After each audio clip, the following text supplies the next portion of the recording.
मेरे पति अभी संन्यास नहीं ले सकते। ये अभी पराजित नहीं हुए हैं। शास्त्रों में माना गया है कि पत्नी पति की अर्धांगिनी होती है और इसलिए आपको मुझे भी पराजित करना होगा। मुझे पराजित करने के बाद ही आप मेरे पति को अपना शिष्य बना सकते हैं। यदि आप मेरे साथ शास्त्रार्थ नहीं करना चाहते तो आप अपनी पराजय स्वीकार कर लीजिए। ये शास्त्रार्थ में पूछे गए एक प्रश्न का जिक्र है और ये प्रश्न पूछने वाली महिला का नाम मंडन मिश्र की पत्नी उभय भारती जी का है और पशुपेश में पड़े सन्यासी कोई और नहीं, जगत गुरु आदि शंकराचार्य हैं। नमस्कार, मैं आशुतोष ओझा। आज कहानी हिंदू दर्शन को नया जीवन प्रदान करने वाले महान शिव भक्त जगत गुरु शंकराचार्य की। साथियों, जब एक राजनीतिक भारत की जगह आध्यात्मिक भारत की चर्चा होती है तब इसी महामानव की हमें याद आती है। उत्तर में हिमालय की गोद में ज्योतिर्मठ और पश्चिम में द्वारका मठ, दक्षिण में श्रृंगेरी मठ और पूरब में गोवर्धन मठ। अगर आप भारत का मैप उठाकर देखें तो चारों दिशाओं से हिंदू दर्शन को जीवन प्रदान करने के लिए 4 मठों की स्थापना करके आदि गुरु शंकराचार्य ने बहुत बड़ा योगदान दिया था। इस आध्यात्मिक भारत के पीछे उनकी सोच रही और इसी कारण उन्हें आदि गुरु शंकराचार्य, जगत गुरु शंकराचार्य कहते हैं। साथियों, आज से 1200 साल पहले जब भारत राजनीतिक तौर पर ही नहीं आध्यात्मिक तौर पर बट गया था, भारत में हजारों संप्रदाय, अलग अलग प्रकार के संप्रदाय, शिव को मानने वाले शैव, विष्णु को मानने वाले वैष्णव, गणपति को मानने वाले गणपत, देवी की आराधना करने वाले देवी भक्त, ऐसे तमाम संप्रदाय और अखाड़े बन गए थे जिसमें लगातार आपस में संघर्ष चल रहा था।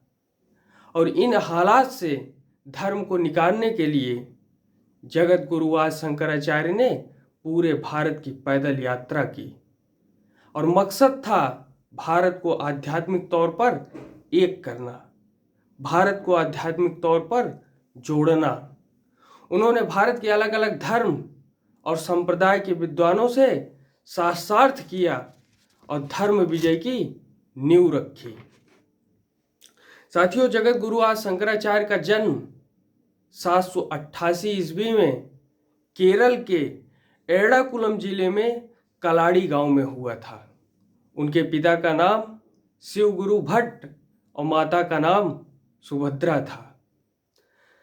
साथियों, बचपन से ही जगत गुरु शंकराचार्य बहुत प्रतिभाशाली थे और वो लगातार अपनी प्रतिभा से हर किसी को चकित कर देते थे और मात्र 3 साल की उम्र में उन्होंने वेदों और उपनिषदों का अध्ययन कर लिया था, गीता महाभारत का अध्ययन कर लिया था। वे धर्म के कठिन कठिन प्रश्न उसका उत्तर देने लगे थे। 3 साल की उम्र में ही उनके पिता का देहांत हो गया, शिव गुरु भट्ट का देहांत हो गया। अब माँ और बेटे ही बचे थे जो आपस में बातें करके अपने जीवन को आगे बढ़ा रहे थे। तभी बालक शंकराचार्य के मन में एक जिज्ञासा उठी और वो जिज्ञासा थी संन्यास लेने की। उन्होंने अपने माँ से कहा कि माँ, मैं संन्यास लेना चाहता हूँ।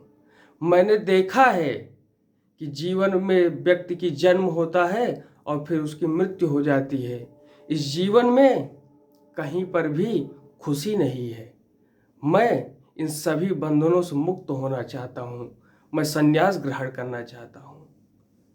माँ चकित हो गई, आश्चर्य में पड़ गई कि छोटा नन्हा सा बालक और संन्यास की बातें कर रहा है।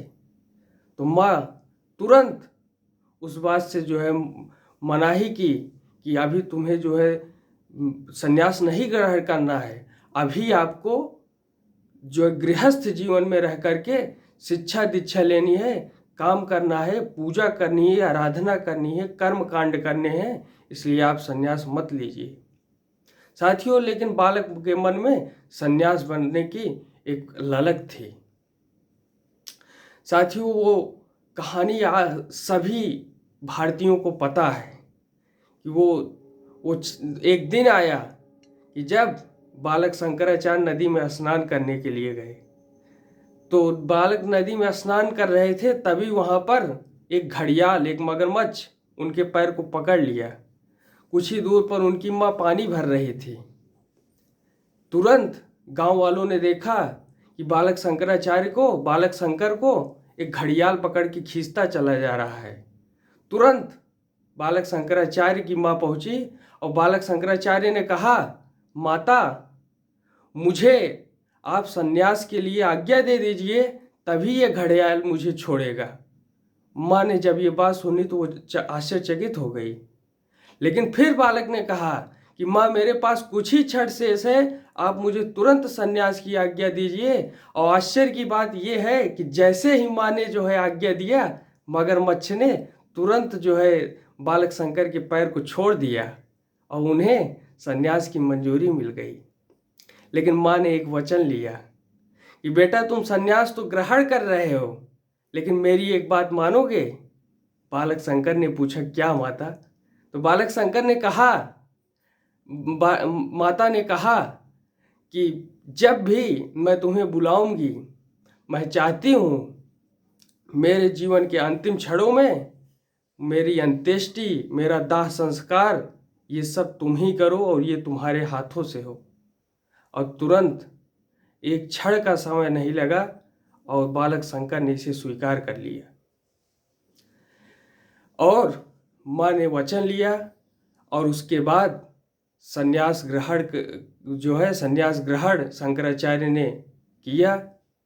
मात्र 8 साल की उम्र में उन्होंने संन्यास ग्रहण को स्वीकार किया। फिर यात्रा का एक दौर चला।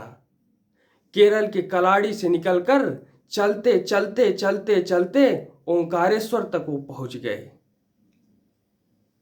और ओंकारेश्वर में ही उनकी भेंट गुरु गोविंद पाद से हुई। उन्हें अपना शिष्य बनाया, फिर उन्होंने ज्ञान दिया। फिर वे चिंतन मनन के एक दौर से गुजरे और फिर उन्होंने गीता, वेद, उपनिषद, इनको सरल भाषाओं में लिखने का प्रयास किया। और कहा जाता है कि श्री विष्णु सहस्रनाम हमारे आदि गुरु शंकराचार्य जी ने लिखा। विष्णु के 1000 नामों का उल्लेख उन्होंने अपने दर्शन में दिया। साथियों, इसके बाद एक बार फिर वो निकल पड़े शास्त्रार्थ के लिए, क्योंकि चुनौती थी कि भारत के जीवंत दर्शन को लोगों में प्रसारित करना है, भारत को आध्यात्मिक रूप से एक बनाना है। वे शास्त्रार्थ के दौर में चले गए और लगातार वे जो है आगे बढ़ते रहे और भारत के कई संप्रदायों से, कई विद्वानों से उन्होंने शास्त्रार्थ किया। एक बार की कहानी है कि उन्हें जो है रास्ते में एक चंडाल ने रोक लिया। उन्होंने कहा, रुकिए महाराज, और मुझे आपसे प्रश्न पूछना है। उनके शिष्यों ने कहा कि हट जाइए आगे से, महाराज जी को जाने दीजिए, गुरु जी को जाने दीजिए। लेकिन चांडाल ने प्रश्न पूछा कि आप किसे हटने की बात कह रहे हैं? मुझे हटने की बात कर रहे हैं या मेरे शरीर में विद्यमान आत्मा से हटने की बात कर रहे हैं? क्योंकि मेरा शरीर, हर व्यक्ति का शरीर भोजन से पुष्ट होता है, आपके शरीर भी भोजन से पुष्ट होता है। तो क्या मेरे शरीर और आपके शरीर में अंतर है? किसे आप हटने की बात कह रहे हैं? कहा जाता है कि ये जगत गुरु शंकराचार्य की परीक्षा थी और ये परीक्षा लेने के लिए स्वयं भगवान शिव ही आए थे। और तुरंत उन्होंने उत्तर दिया कि जीव और परमात्मा एक है, मैं आपके चरणों में नमन करता हूँ, मैं आपका दास हूँ। इसे बातें कह करके उन्होंने भगवान शिव को संतुष्ट किया। उसके बाद उन्होंने भज गोविंदम नाम की रचना की। हमारे यहाँ भज गोविंदम कह के गाया जाता है और पूरे हर्षोल्लास के साथ इस गीत को गाया जाता है।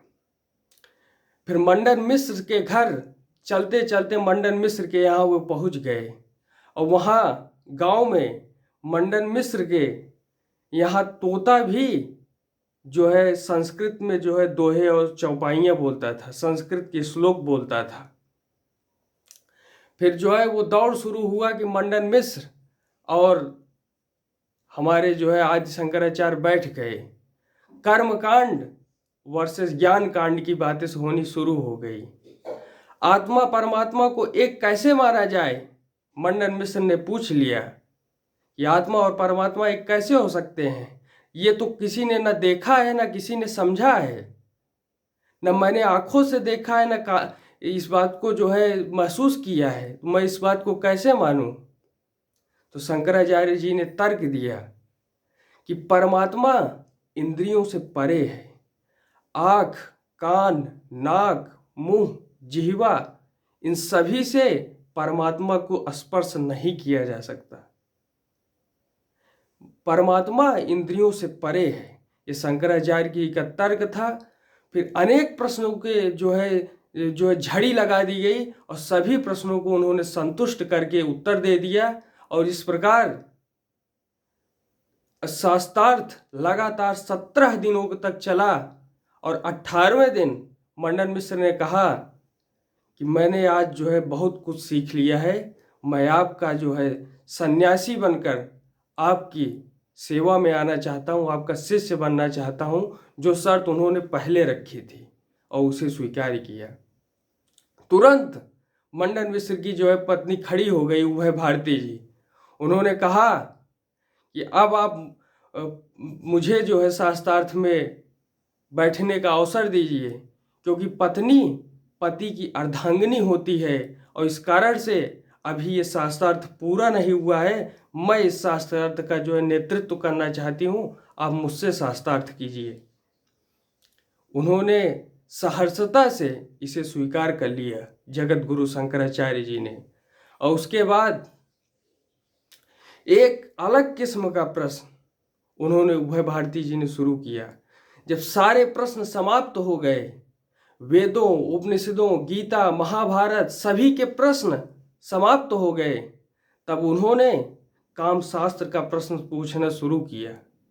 उन्होंने संभोग कैसे किया जाता है इसकी बातें पूछना शुरू किया।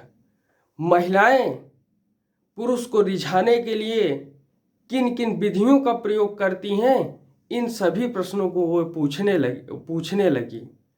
तो मंडन मिश्र ने कहा कि देवी, ये जो है बाल्यकाल से ही संन्यास धर्म को ग्रहण किए हैं, ये कैसे इन प्रश्नों का उत्तर दे सकते हैं। अगर ये ऐसे प्रश्नों के बारे में सोचते भी हैं तो इनके संन्यास धर्म टूट जाता है, संन्यास धर्म का विखंडन हो जाता है। देवी, आप इनसे कृपया करके ऐसे प्रश्न मत पूछिए। लेकिन उन्होंने कहा, क्या शास्त्र, काम शास्त्र शास्त्र का हिस्सा नहीं है? अगर शंकराचार्य जी इस प्रश्न का उत्तर नहीं दे सकते, इस शास्त्र का उत्तर नहीं दे सकते, तो फिर इन्हें पराजय स्वीकार कर लेनी चाहिए। तो फिर जो है शंकराचार्य जी ने कुछ देर विचार किया और उसके बाद कहा कि ठीक है देवी, मैं आपके प्रश्नों का उत्तर दूंगा, लेकिन मुझे कुछ माह का समय चाहिए। फिर उन्होंने इस बात को स्वीकार किया उभय भारती जी ने। और फिर वो 4 महीने के समय बिताने के लिए चले गए। और फिर उन्होंने देखा कि अमरूक के राजा का शव जो है वहाँ पड़ा हुआ था एक जंगल में। जब वो टहलने के लिए गए तो फिर उन्होंने अपने प्रबल शक्ति के माध्यम से अपने शरीर की आत्मा को उस अमरूक के राजा के शव में डाल दिया। और फिर 4 महीने तक वो जो है रानियों के साथ जो है उन्होंने अपना जीवन यापन किया। और फिर 4 महीने के बाद वे अपने शरीर को धारण करके फिर से जो है मंडन मिश्र के घर गए और फिर शास्त्रार्थ का दौर चला। कामशास्त्र के जितने भी प्रश्न मंडन मिश्र की पत्नी ने पूछा, उभय भारती जी ने पूछा, उन सभी का उत्तर जगत गुरु शंकराचार्य ने दिया। और अंत में मंडन मिश्र परम शिष्य बने जगत गुरु शंकराचार्य के।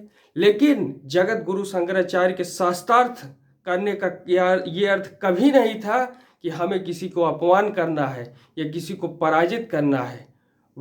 उनका विचार था कि हमें हिंदू जीवन दर्शन को पूरे देश में फैलाना है, पूरे राष्ट्र में फैलाना है। इस विचार से वो निकले थे और इस विचार से उन्होंने भारत के अनेक धर्मों के संप्रदायों के साथ शास्त्रार्थ किया था।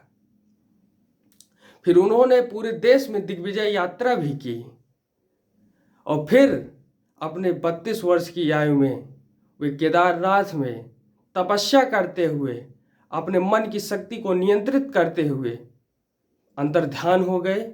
उन्होंने अपना शरीर त्याग दिया। और बड़े हर्ष का विषय है कि हमारे यशस्वी प्रधानमंत्री जी ने आदि शंकराचार्य जी के 12 फीट की जो मूर्ति है, प्रतिमा है, उसका अनावरण किया और हिंदू जीवन दर्शन को आगे बढ़ाने वाले जगत गुरु शंकराचार्य के चरणों में मेरा सादर प्रणाम, कोटि कोटि नमन। आप सभी को मेरा प्रेम पूर्वक धन्यवाद। जय हिंद।